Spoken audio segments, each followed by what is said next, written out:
Having grown up in Minnesota, I especially enjoy the call of the loon. Having associated loons with freshwater lakes, I was surprised to find them here on the saltwater coast. I didn't actually know that loons migrate from freshwater lakes in the north to saltwater regions along the Atlantic, Pacific, and Gulf of Mexico coasts during the winter. The haunting sounds that travel far across the water is a symbol of the wilderness and stirs in us connection with the same. Loons have 4 calls: the yodel, the hoot, the wail, and tremolo. The tremolo we hear this morning is usually a call in response to perceived threats, including intruding loons, humans, or predators such as eagles. A group of loons are referred to by a variety of names such as a raft, cry, asylum, or water dance.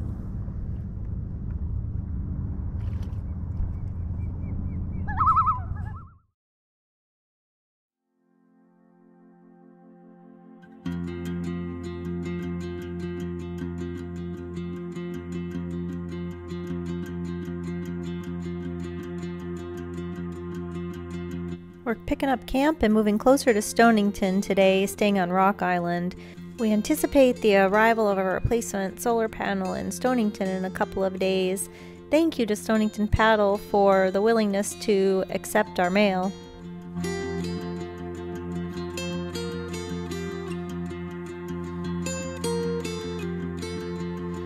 Today we're exploring the stone quarries around Stonington. Quarrying boom began on Deer Isle around 1870. Stonecutters from Italy moved to the quiet fishing village of Stonington, which was then known as Green's Landing. Within a few short years, it became a busy port with 4,000 residents, with the number of quarrying men outnumbering the fishermen. The work was difficult and dangerous, cutting large sheets of granite below the Earth's crust. The granite industry really boomed around the turn of the 20th century. However, in a few short years, the quarries began to struggle financially with the invention of concrete.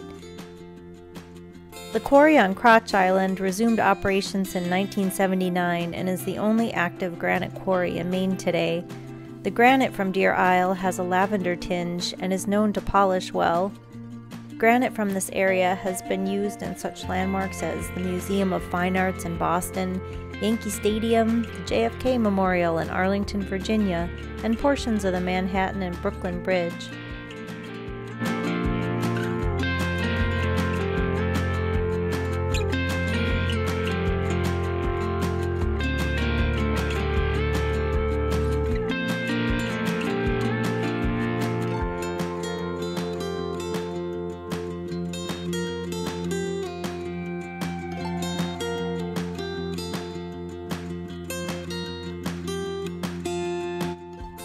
Green Island Quarry is a little hidden gem well known to the locals.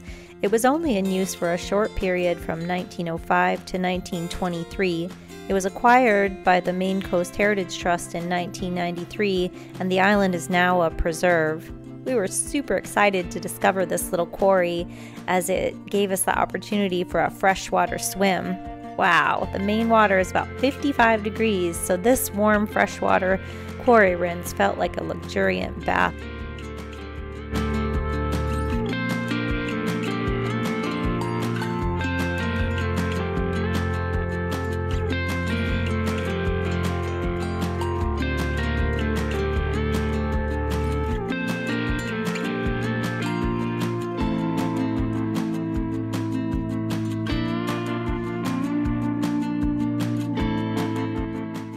A return to Stonington gives us an excuse to return to the Stonington Lobster Company. How could we not? This was the best lobster roll of the trip, and their ice cream is unmatched as well.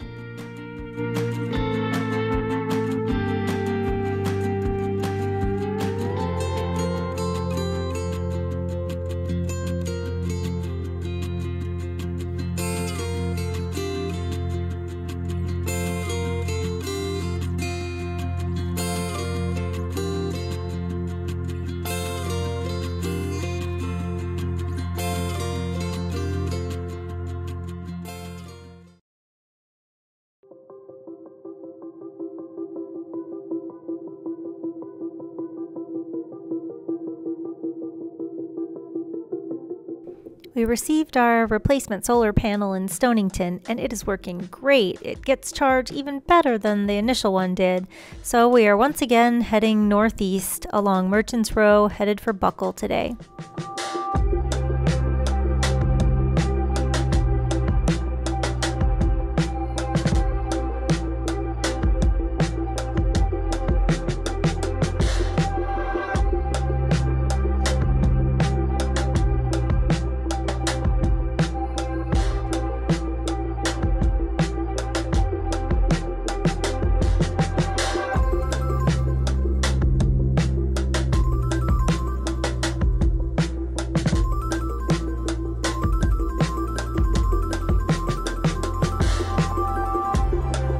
We had quite a bit of rain throughout the night. Actually not bad timing, as we were snug in our tents and could just listen to the rain falling.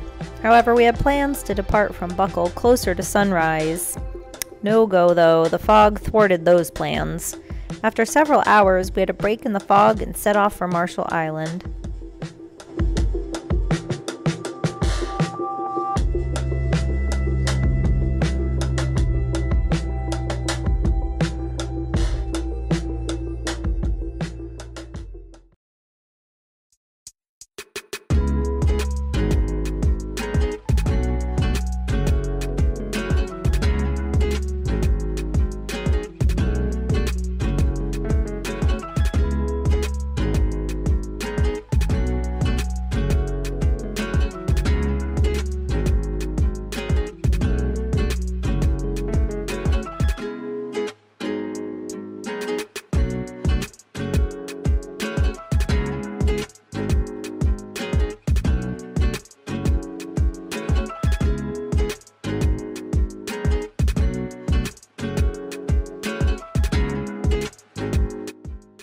Marshall is truly a special island. It's the only island we will visit on this trip that we've been to previously. It lies between Penobscot Bay and Blue Hill Bay, between Swans Island and Isle of Howe, and is wonderfully uninhabited. Oh yeah, there's the trail right there. Maine Coast Heritage Trust purchased the island in 2003-2004 in parts and created the Ed Woodsum Preserve. This island is 985 acres, the 11th largest island in Maine. Development of the island was explored in the 1980s. They went so far as to put 2 airstrips there. However, the development plan fell through due to a weak real estate market at that time. Yeah, I think up here there were remnants of that homestead.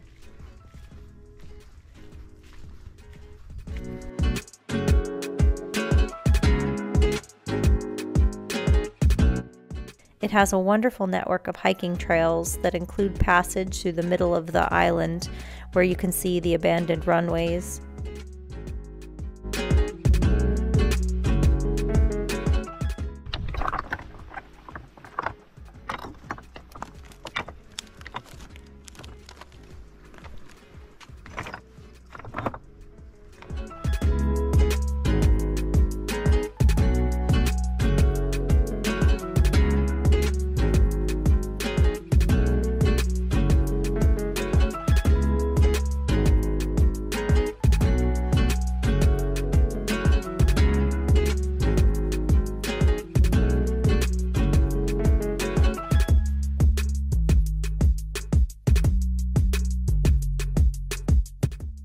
Sandy Cove to the south of the island is a popular visit for day recreational boaters with a wide sweeping sandy spot to land. This is a really incredible beach.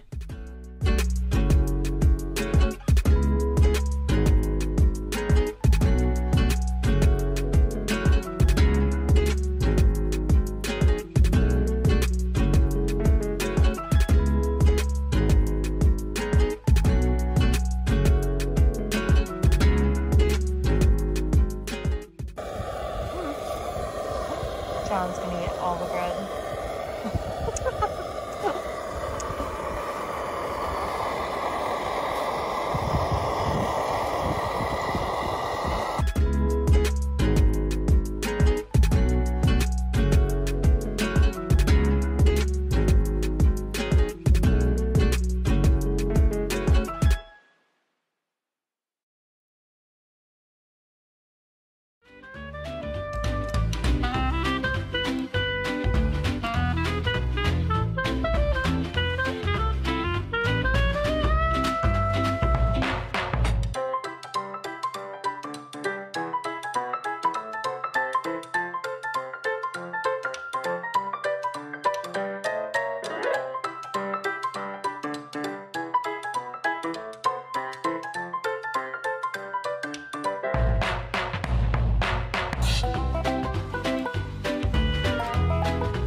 Even Marshall Island, beautiful special island. Thank you again.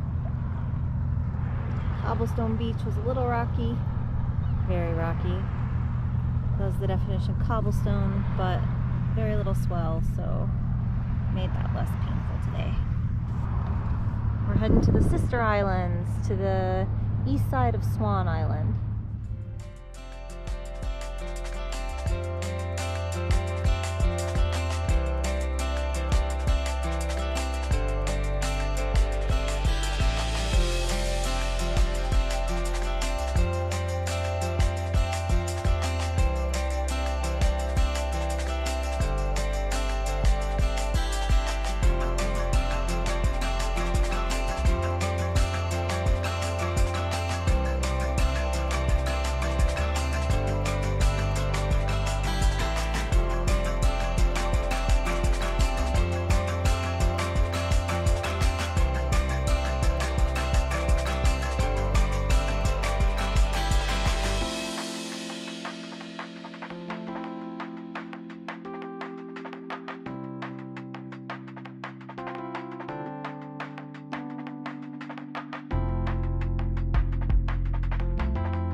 We have now come across several open net farmed salmon fisheries on our paddles along the coast of Maine.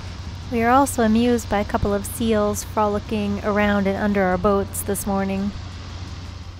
When in Booth's Bay, a captain of a schooner sailboat asked where we started paddling. I said Portland. He then asked where we were going. I said the Canadian border.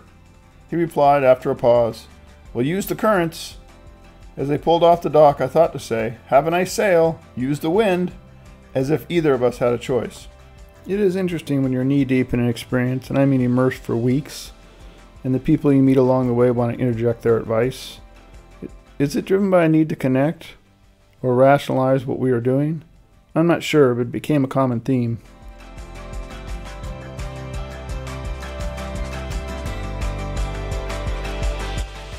It was quite a sight to find the shell of an old cabin on West Sister Island, even had a working fireplace, so we decided to make s'mores this evening.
That was so cool. There were like 5 or 6 of them.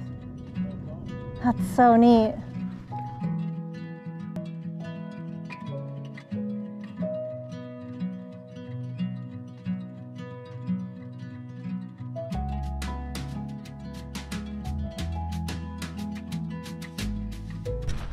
All right, we made it to Crow Island.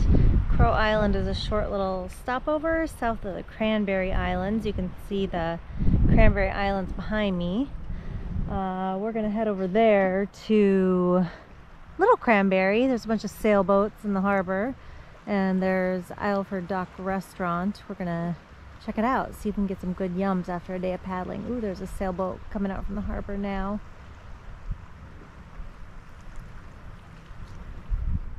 Crow was a difficult setup. It was a difficult carry, hardest carry so far from the rock beach. slippery with kelp. So I took a little spill, but saved the boat. It's hard when you're paddling fiberglass or carrying fiberglass boats over rock, because they're very fragile and rock could be disastrous to those boats. So that was a difficult carry, but we made it. And like I said, we're gonna see if we can go find some good food. Here's the setup here on Crow. We have a tent platform here, not very much space around, just kind of in the middle of a small clearing in the field. But there are very few campsites in this area of the Maine Island Trail. So we left West Sister Swan this morning, and this was really our only option for a stopover before Bar Harbor. Not a lot of choices, so this is where we stay on Crow Island.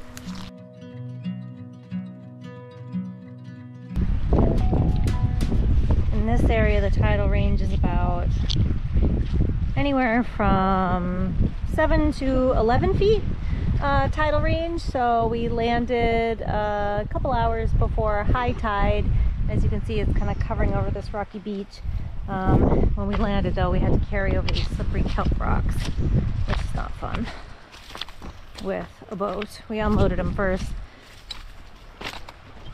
but they're still pretty heavy and hard to carry.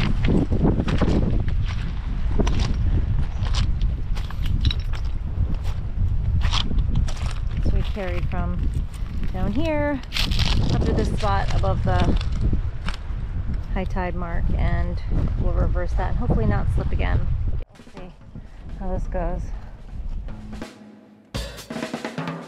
She is not light.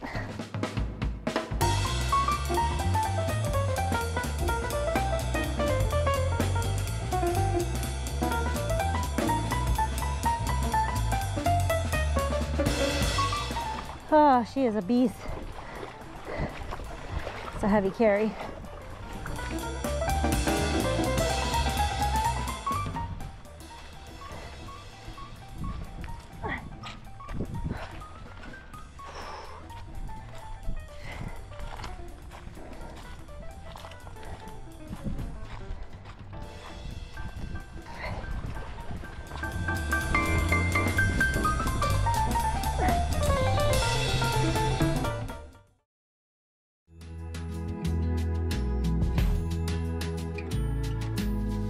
Pelican box with a battery in his boat and his deck bag between his legs because there's too much wind sail. We tried putting him on top of the boat, but too much effect from the wind, and it impedes paddling across the top. So these are the games we play, getting in and out of boats.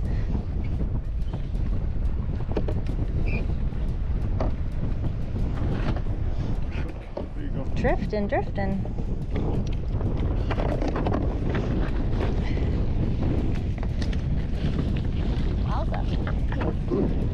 I think the wind will just push us there.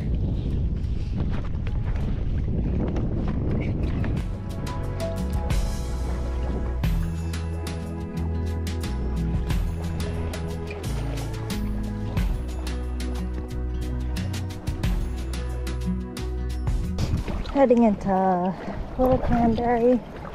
Following seas, definitely not my favorite. It feels very wallowy. Pushes you around. But not too bad.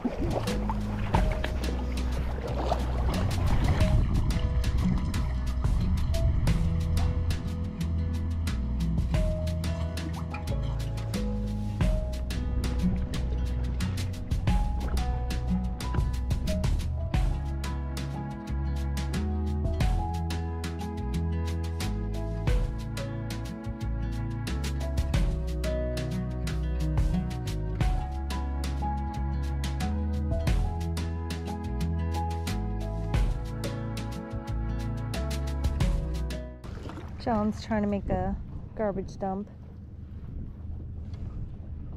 Interesting little stairwell.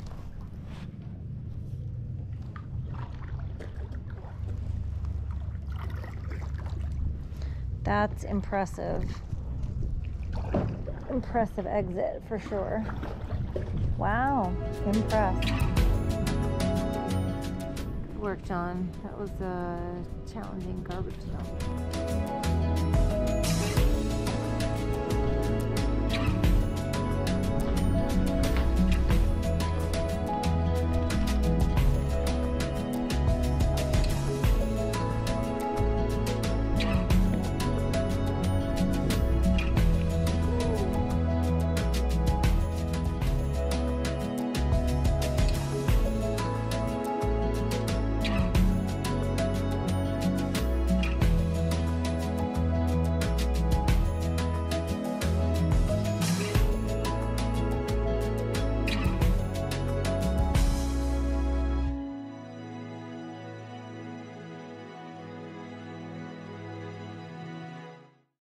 After much consideration, we decided another arduous carry across the cobblestone Boulder beach of ankle demise was necessary. There was a spot that presented as the best possible launch, where there was room to pack the boats on level ground, even though the gear carry would provide for endless opportunities to splinter ankles, break toes, and pop off toenails, not to mention face plants and or broken tailbones.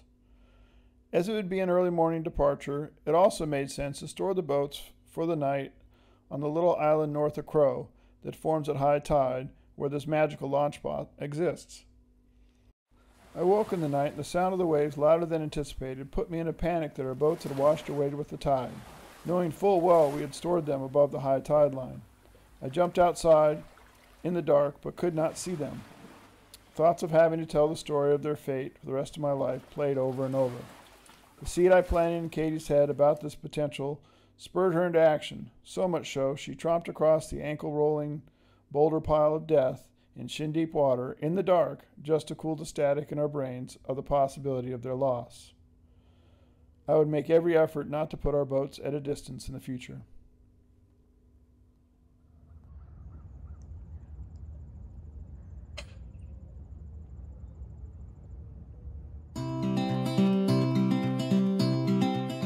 After an anxious night on Crow, we had a smelly departure from the beach. It was kelp-laden with smelly thick kelp and the kind of muck that eats flip-flops.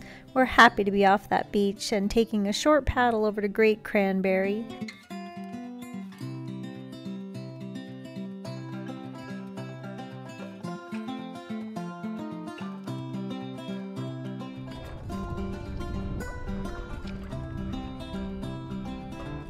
We plan to check out the general store there, maybe pick up a few provisions, maybe even get a coffee and breakfast.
Nice, enjoyable paddle over with misting fog on the edges over to Great Cranberry Island.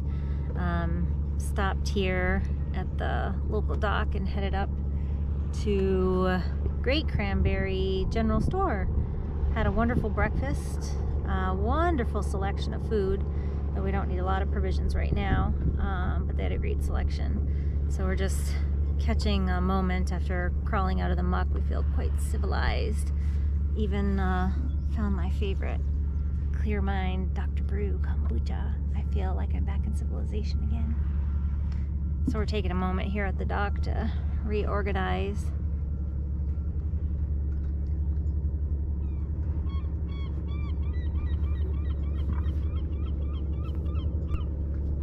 And off in the distance, this is Mount Desert, Acadia. So we're going to paddle around the south side of Acadia, past some of the famous landmarks there, Thunder Hole, Sandy Beach, see what we see, but beautiful hills in the distance. Those were all fog this morning, coming and going amongst the hills, really pretty.